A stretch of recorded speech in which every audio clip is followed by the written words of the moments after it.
Türkiyə və ABŞ prezidentləri Rəcəb Tayyip Ərdoğanla Donald Trump arasında gözlənilən görüş Ankarada baş tuta bilər.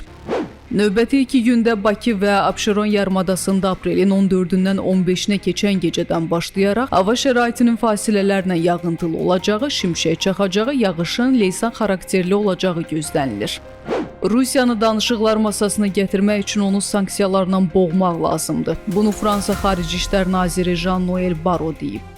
Sülh müqaviləsi imzalanandan sonra Minsk qrupunun mövcudluğuna olan ehtiyac təbii olaraq aradan qalxacaq və Ermənistan Azərbaycanla birlikdə onun fəaliyyətini dayandırmağa təşəbbüs göstərməyə hazırdır. Bunu Ermənistan Xarici İşlər Naziri Ararat Mirzoyan deyib.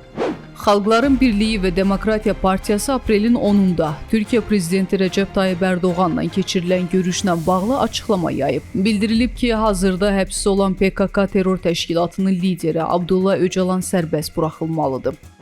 Avropa İttifaqı insan hüquqları pozuntuları və etirazçılara qarşı təqiblər səbəbindən 7 İranlı hakim və penitensiar sistemin üzvlərinə həmçinin 2 təşkilata sanksiya tətbiq edib.